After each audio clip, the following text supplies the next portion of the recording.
qualquer mortal possa querer. Vivo em paz, todo mundo gostaria de um dia ter o meu poder.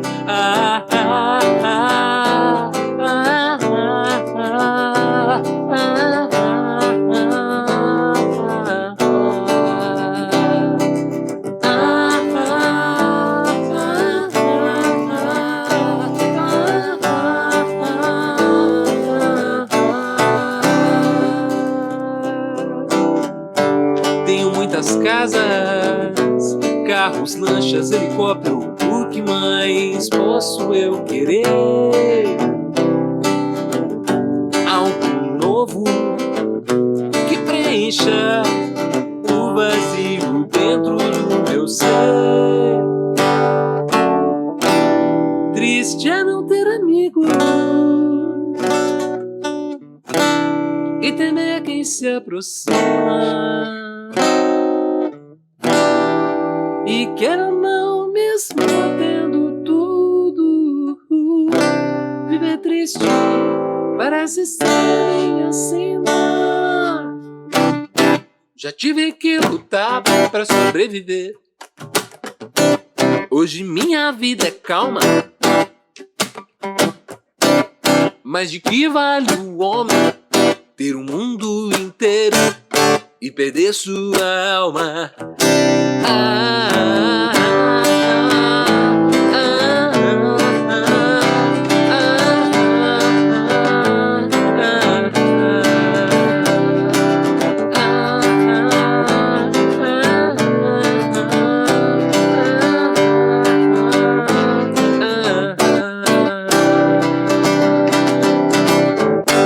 Quem tem tudo não tem nada, e quem tem nada tem um pouco, e quem tem pouco é feliz, mesmo não tendo o que quis. Dias vêm, dias vão, o tempo nunca vai parar. Pra quem sabe o que é correr atrás do vento do poder.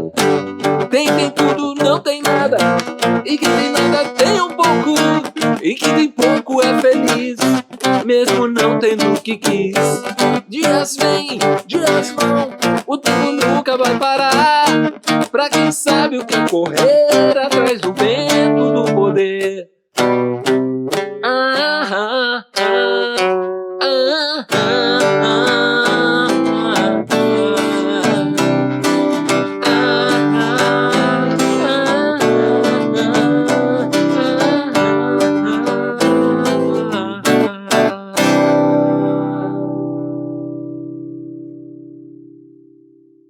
Senhor Jesus, te clamamos que o Senhor fale conosco essa noite, que o Senhor alcance nossos corações e nos converta para Ti, Senhor. Que nós possamos ouvir a Tua voz muito mais alto do que as vozes desse mundo, do que tudo aquilo que nos cerca e tudo aquilo que disputa a nossa atenção nessa terra. É o que nós te pedimos no nome de Jesus. Amém. Bom, essa canção de hoje ninguém conhece. Essa é uma canção minha. Eu escrevi ela quando eu tinha 16 anos. Eu trabalhava numa videolocadora, e no balcão da videolocadora, né? E eu tinha meu trabalho, eu tinha uma mobilete, que eu pagava prestação para o meu pai dessa mobilete. Eu tinha um violão, e eu cursava o ensino médio à noite numa escola estadual aqui em Indaiatuba. E como qualquer adolescente, né, nessa época, nos anos 90, tinha meus projetos, meus sonhos, e era bombardeado por um tipo de sucesso que só existia na MTV, né? Eu era muito viciado, eu adorava MTV. E era muito influenciado por aquilo que a MTV apontava como sinônimo de sucesso, sinônimo de, né, onde todo mundo quer chegar, quem todo mundo quer ser, né? Então, os meus ídolos eram o Robert Plant, né, do Led Zeppelin, e o diretor de cinema Quentin Tarantino, né? Eram os dois caras que eu falava, cara, se eu não for um músico como o Robert Plant, eu quero ser um diretor de cinema como o Tarantino, né? Eram aqueles alvos absurdos, né? Que um adolescente se espelha, né?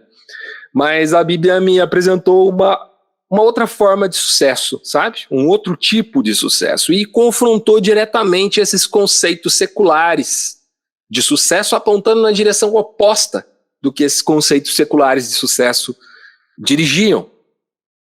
E foi aí que eu compus essa canção, debaixo de todas essas influências, né? Alguns amigos que ouvem falam que lembra uma música do João Alexandre, né? Você pode ter a casa repleta de amigos, paredes e pisos cobertos de bens. A temática, né, se aproxima, assim, né? Outros, menos gospel, né, associam com o Admirável Gado Novo, né, do Admirável Gado Novo, do Zé Ramalho, né, da Elba e do Zé Ramalho, que também traz uma proposta de questionar o status das coisas, o status de sucesso, né? O que é ter sucesso, né? É seguir o fluxo, né? Enfim. A preço de que também as pessoas têm sucesso, né? A preço de pisar umas nas outras, né? E sujeitar umas das outras a si, né? Eu não planejei, na verdade, quando eu fiz essa música, eu não estava planejando, não estava mirando nem no João Alexandre, nem no Zé Ramalho, né? A sonoridade, por incrível que pareça, eu estava muito influenciado por uma turnê do Robert Plant, do Jimmy Page, Kashmir, No Quarter, essas coisas. Mas acabou que saiu uma coisa muito mais brasileira, né, do que Kashmir, No Quarter, né, do que Led Zeppelin. E ficou isso, né? Um pouco da lucidez bíblica do João Alexandre, um pouquinho da denúncia social do Zé Ramalho e da Elba Ramalho. O trecho, né, que eu acho chave aí é: quem tem tudo não tem nada, quem tem nada tem um pouco, e quem tem pouco é feliz, mesmo não tendo o que quis. Antes da gente começar, o Charles estava lembrando de Tudo ou Nada, né? Do Pimenta, né? Passa um pouco por aí também, né? Quais são os seus valores, né? O que é que você vai deixar em troca de uma outra coisa? Jesus chega a contar uma parábola de que o reino do céu é como um tesouro escondido num campo, né? E a pessoa que encontra aquele tesouro vende tudo que possui por aquele tesouro, né? Será que nós valorizamos o reino de Deus dessa forma, a ponto de entregar tudo? Hoje eu vou falar sobre um trecho de um encontro entre dois jovens ricos. Num certo momento de sua vida, Jesus estava andando pela Judéia e foi abordado por um rapaz muito rico e muito religioso. Ele chegou com uma pergunta clara e objetiva. Ele perguntou assim: mestre, que boas ações eu devo fazer para obter vida eterna? Mateus 19:16. Vamos combinar que a pergunta do rapaz é boa, né? Tentando refletir aqui com a cabeça de uma pessoa rica, ele queria economizar boas ações. O cara não queria perder tempo fazendo boas ações que não iam reverter no resultado que ele queria: viver para sempre. Aliás, essa é uma característica das pessoas ricas. Elas não desperdiçam cartucho, né? Elas não perdem tempo com bobagem. Pessoas ricas são extremamente focadas, né? Não dá ponto sem nó. E esse rapaz era assim. Ele queria se concentrar no que tinha resultado garantido. Acontece que Jesus também era assim. Também se concentrava no que tinha resultado garantido. Então, olha só a resposta de Jesus para o rapaz: se você deseja entrar na vida eterna, guarde os mandamentos. Fácil. Está lá em Mateus 19:17. Eu imagino como o rapaz ficou triste. Sabe por quê? Porque os mandamentos são 613. 248 são mandamentos positivos. Faça isso, né? É o mesmo número, por curiosidade, o mesmo número de ossos no corpo humano, 248. Os mandamentos negativos são 365. Não faça isso, não faça aquilo, não faça aquilo outro. 365, o número de dias no ano, né? Tá certo que quem catalogou esses mandamentos e disse que são 613 foi o rabino Maimônides, e isso foi mais de 1000 anos depois desse encontro de Jesus com o jovem rico. Mas eu tenho certeza que o jovem pelo menos sabia que era muita coisa. Quando Jesus falou, guarde os mandamentos, ele deve ter ficado muito chateado. Falou, não consigo nem lembrar quais são, 613, jamais vou conseguir. Então o rapaz queria um atalho, né? Quais? Ele perguntou para Jesus. Jesus disse que era para guardar os mandamentos, ele, quais? Jesus respondeu, muito fácil, não mate, não cometa adultério, não roube, não dê falso testemunho, honra teu pai e tua mãe, ame seu próximo como a si mesmo. Ficou bem mais fácil, né?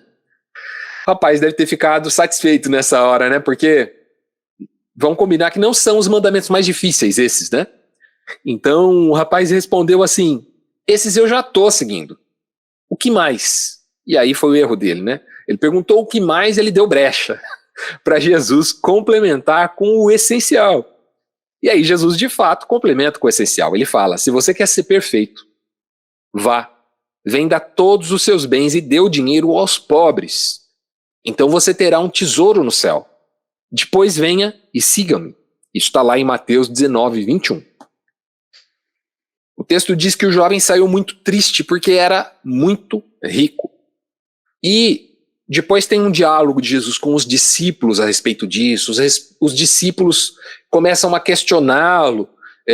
Jesus diz que é mais fácil passar um camelo pelo furo de uma agulha do que um rico entrar no reino do céu. Os discípulos falam, mas essa palavra é dura demais. Quem é que pode? Né? Quem é que pode absorver uma palavra dessa?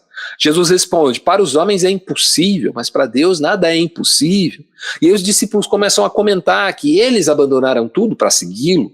E Jesus responde que não há ninguém que tenha abandonado tudo e que não receba 100 vezes mais no presente e no porvir a vida eterna. Esse é o resumo desse encontro, né? E se você prestou atenção no que eu falei no início, eu disse que iria contar a história do encontro de 2 jovens ricos. E aí você me pergunta, bom, nessa história só tem um. Aí eu te pergunto, você considera jovem um cara de 30 e poucos anos? É jovem para você? Ou você consideraria rico um rapaz que naquele momento era o único filho herdeiro de tudo o que existe? Então tá, um jovem rico é o que perguntou, outro jovem rico é o que respondeu, Jesus. Jesus é o outro jovem rico dessa história. Agora, olha que interessante o que Paulo escreveu aos primeiros cristãos, ali da Macedônia, né, na Grécia, sobre como Jesus lidou com a própria riqueza. Eu estou falando de Filipenses 2, de 4 a 11. Não procurem apenas os próprios interesses. Não procurem apenas os próprios interesses. Preocupem-se também com os interesses alheios, ou seja, com o interesse do outro. Tenham a mesma atitude demonstrada por Cristo Jesus. Embora sendo Deus, não considerou que ser igual a Deus fosse algo que devesse se apegar. Em vez disso, esvaziou-se a si mesmo, assumiu a posição de escravo e nasceu como ser humano. Quando veio em forma humana, humilhou-se e foi obediente até a morte e morte de cruz. Por isso, Deus, o Pai, o elevou ao lugar de mais alta honra e lhe deu um nome que está acima de todos os nomes, para que ao nome de Jesus todo joelho se dobre, nos céus, na terra e debaixo da terra, e toda língua declare que Jesus Cristo é o Senhor, para a glória de Deus, o Pai. À luz dessa instrução de Paulo, a resposta de Jesus ganha outras cores. O mestre não estava simplesmente exigindo uma coisa impossível para aquele rapaz. Ele estava dizendo mais ou menos o seguinte: me segue. Faça como eu fiz. Eu me esvaziei. Se esvazia também. Se livra, essa riqueza está sendo um peso para você. Garanto que vale a pena. Você não vai se arrepender. Abre mão. A maior ironia de todas foi esse rapaz pensar que era rico demais para fazer isso, sendo que ele estava diante do herdeiro de todas as coisas. Jesus, o herdeiro de todas as coisas. O ponto é: quem controla quem? Não sei se você sabe disso, mas a Bíblia tem pelo menos um autor que não é judeu. um dos escritores do texto bíblico. O texto bíblico foi escrito por muita gente ao longo de muito tempo.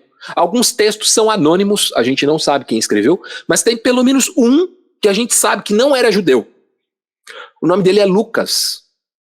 Lucas era grego, igual esse povo aqui para quem Paulo tinha escrito, pessoal lá de Filipo, né? Os filipenses. Lucas era um seguidor bem próximo de Paulo. E ele escreveu 2 livros, pelo menos, né? Que nós sabemos. Ele escreveu o Evangelho de Lucas e ele escreveu Atos dos Apóstolos, que parece, ao que tudo indica, eram 2 partes de um mesmo livro. Como se ele fosse tomo 1 e tomo 2, parte 1 e parte 2. É a mesma história. Ele começa contando acerca de Jesus e depois ele fala acerca dos discípulos de Jesus. O Lucas, no Evangelho de Lucas, ele relata essa fala de Jesus em um outro contexto, essa mesma que a gente viu aqui. No caso, ele diz que ela acontece durante uma refeição na casa de um fariseu. Está lá em Lucas 16, 13. Diz assim: ninguém pode servir a 2 senhores, pois odiará um e amará o outro. Será dedicado a um e desprezará ao outro. Vocês não podem servir a Deus e ao dinheiro. Olha que interessante. Ele coloca em oposição o amor a Deus e o amor ao dinheiro. Ele coloca como 2 coisas opostas e impossíveis de serem conciliadas, hein? Vocês não podem servir a Deus e ao dinheiro. Mas na versão de Mateus vai contar a mesma história, né? Os evangelhos são isso, tá, pessoal? Não sei quantos têm esse conhecimento. Os evangelhos são 4 relatos da mesma história, de 4 pontos de vista por 4 autores diferentes, mas contam os 4 a mesma história. A história do ministério de Jesus, a chamada dos seus discípulos, sua morte, sua ressurreição. Então, Mateus vai escrever da seguinte forma, Mateus 6, 19 a 24, diz assim: não ajuntem tesouros aqui na terra, onde as traças e a ferrugem os destroem, onde os ladrões arrombam casas e furtam. Ajuntem tesouros nos céus, onde as traças e ferrugem não destroem, onde os ladrões não arrombam nem furtam. Onde seu tesouro estiver, ali estará também o seu coração. Ninguém pode servir a 2 senhores, pois odiará um e amará o outro. Será dedicado a um e desprezará o outro. Vocês não podem servir a Deus e ao dinheiro. Essa é a lição básica dessa conversa de Jesus com o jovem rico. Percebe? Jesus diz a ele que é impossível segui-lo se ele não abrisse mão da riqueza que ele possuía, se ele não deixasse aquilo de lado. E nesses 2 outros relatos aqui, de Lucas e de Mateus, Jesus vai falar a mesma coisa. Se a gente fizesse uma tabela comparativa entre os 2 jovens ricos, o jovem rico, doutor da lei lá, religioso, e Jesus, certo? A gente colocasse um do lado do outro. A gente ia deduzir que, apesar de Jesus ser muito mais rico, certo? Não temos dúvida disso, Jesus era muito mais rico. Ele teve controle da própria riqueza. Diferente do jovem religioso. O jovem religioso era muito menos rico do que Jesus, mas ele foi incapaz de abrir mão dessa riqueza porque ele era controlado pelo dinheiro e não controlava o dinheiro. Olha aqui o que chamou a atenção de Lucas, grego, né? Na prática corriqueira dos primeiros cristãos. Você se lembra que eu falei que Lucas escreveu o Evangelho de Lucas e Atos dos Apóstolos. Olha aqui o que ele escreveu em Atos 4, 32 a 35. Olha o que chamou a atenção dele. Todos os que creram estavam unidos em coração e mente. Não se consideravam donos de seus bens, de modo que compartilhavam tudo o que tinham. Com grande poder, os apóstolos davam testemunho da ressurreição do Senhor Jesus. E sobre todos eles havia grande graça. Entre eles não havia necessitados, pois quem possuía terras ou casas vendia o que era seu e levava o dinheiro aos apóstolos, para que dessem aos que precisavam de ajuda. Aqui nesse relato está o segredo para que nenhum de nós passe necessidade. O segredo é: nenhum de nós tem nada. Nenhum de nós possui nada. A ideia, muitas vezes, que nós assumimos de um dízimo nos dá a ilusão de que se eu der 10% do que eu tenho, eu não devo mais nada a Deus. Eu estou em dia. Eu estou kits. Estou adimplente com Deus.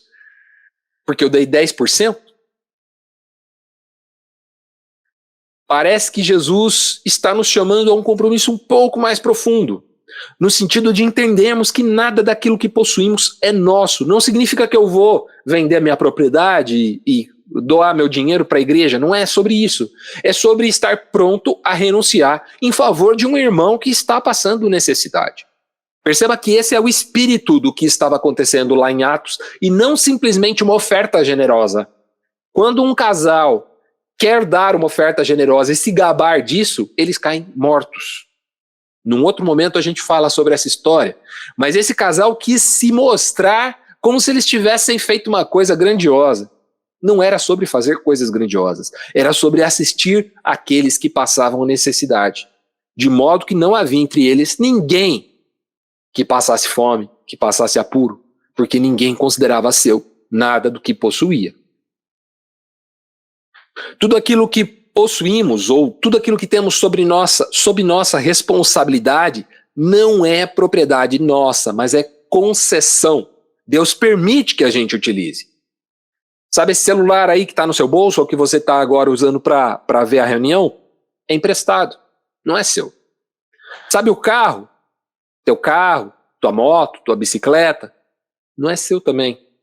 A casa onde você está, ou para onde você vai depois que sair do lugar que você está, também não é sua. Pode estar no seu nome, você pode ter escritura, você pode ter o recibo do aluguel pago, mesma coisa, não é sua. Seu emprego, seus diplomas, sua família e você mesmo. Você mesmo também não é seu, não. Jesus disse que quem não tivesse disposto a tomar sua cruz, abrir mão da própria vida, pai, mãe, irmãos e até a si mesmo, a gente leu esse texto semana passada, não é digno dele. O dia que você disse sim para Jesus, você automaticamente disse não para tudo isso. Olha só que legal. Não se pode servir a dois senhores, porque ou você vai agradar um e desagradar o outro, ou você vai agradar o outro e desagradar um. Não dá para servir a Deus e ao dinheiro. Concluindo, se tudo é do Senhor e eu tenho apenas a concessão de uso de algumas coisas, isso implica numa grande responsabilidade. Pensa, o dinheiro que você está administrando, que você está fazendo dívida, que você está gastando com porcaria, não é seu. É do Senhor. Pensa na responsabilidade que é administrar o que é do Senhor. O uso que eu faço desses recursos precisa ser prudente. Precisa levar em conta que Jesus, como homem rico que é, não desperdiça cartucho. Nós também não deveríamos desperdiçar cartucho. Sabe qual o nome que se dá para uma pessoa que toma aquilo que não pertence? Aquilo que não é dela? Ladrão. O mesmo Paulo que ensinou Lucas escreveu isso aqui na carta que ele mandou para outra igreja grega também, que é a igreja de Éfeso. Diz assim: quem é ladrão, pare de roubar. Em vez disso, use as mãos para trabalhar com empenho e honestidade, e assim ajudar generosamente os necessitados. Rapaz, você já parou para pensar que essa ideia de quem não comer, quem não trabalhar, que não coma, também resvala nessa realidade aqui? Não é só você é digno de comer porque você trabalhou. Não, você não trabalha só para comer. Você trabalha para ajudar generosamente os necessitados. Efésios 4, 28. 3 deduções aqui são muito importantes e com isso eu concluo. Os recursos que Deus nos concedeu trazem consigo, antes de tudo, o propósito de socorrer quem tem necessidade. Se você tem um trabalho, se você tem recurso, se você tem uma casa, se você tem alimento, se você tem um veículo, se você tem um celular, o propósito de todas essas coisas é socorrer quem estiver passando necessidade. Segunda coisa, cada um de nós vai prestar contas diante de Deus de como administrou esses recursos. Isso é muito sério. É muito importante nós administrarmos esses recursos com prudência. Lembra da história dos talentos? Né? Diz que o Senhor Jesus conta essa parábola, que o Senhor ia sair e deixou 3 dos seus empregados responsáveis por administrar seus talentos.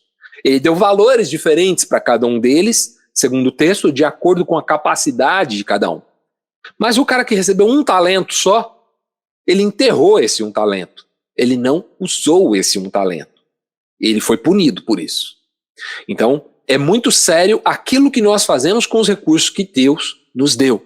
Porque, como a gente viu no item 1, esses recursos têm um propósito claro: socorrer quem quer que passe necessidade. Terceiro ponto de conclusão é: quem ajunta tesouros no céu e investe no que é eterno. Não sei se vocês conhecem a frase do C.S. Lewis. C.S. Lewis foi um autor de fantasia, mas também professor em Oxford e Cambridge, renomadíssimo, talvez uma das mentes mais brilhantes do evangelicalismo moderno. E o C.S. Lewis tem uma frase clássica dele, famosa, em que ele diz: tudo que não é eterno é eternamente inútil. Por que é que eu vou investir meu recurso, meu dinheiro, tudo aquilo que o Senhor me concedeu? Eu vou investir em coisas que não duram, coisas que são passageiras, né? Então o Lewis fala que o que não é eterno é eternamente inútil, porque quando nós partirmos daqui, nós não levamos nada dessas coisas. Nós devemos investir naquilo que é eterno. Daria para falar de várias parábolas que Jesus tratou sobre esse tema, mas a gente pode desenvolver elas num outro momento. Eu gostaria de desafiá-los, né, para que a gente participe agora e comente e traga alguns complementos em cima de tudo isso que a gente colocou aqui. A questão que eu queria fazer para vocês, para ajudar nesse compartilhar, né, nesse momento de todos participarem, seria a seguinte: se as coisas que eu uso no meu dia a dia não são minhas, a quem é que elas deveriam servir? Se elas não são minhas, a quem é, para que essas coisas existem? A que propósito elas devem servir? Vocês podem abrir microfone, participar, falar e aí a gente segue adiante. E aí, pessoal, como é que vocês estão? Tudo bem? Primeiramente, obrigado, porque se você chegou até esse vídeo é porque você assistiu a mensagem inteira e você viu que eu termino ela fazendo uma provocação e alguma pergunta. Então, no final dessa reunião, a gente tem aí um papo que vai muito mais longe, né? Se você quer participar dessa conversa também, a principal forma é você comentando aqui embaixo. Você pode responder a pergunta que eu fiz, a provocação que eu fiz e desenvolver também uma conversa aqui. Agora, se você gostaria de participar dessa conversa ao vivo, você deve acessar o link igrejapresente.com/reunião. Através desse link, você vai ter acesso a um formulário em que você preenche alguns dados. É muito simples, pessoal. Você vai responder essas perguntas para que eu possa gerar um link para você participar da reunião com a gente ao vivo. Essas reuniões acontecem todos os sábados às 20 horas através da plataforma Zoom. Enquanto isso, você pode ter acesso através desse link aqui à nossa playlist com todas as reuniões da Igreja Presente e neste link aqui se inscrever no nosso canal. Eu recomendo que primeiro você se inscreva no canal e depois acesse as nossas reuniões. Beleza? Tchau, tchau.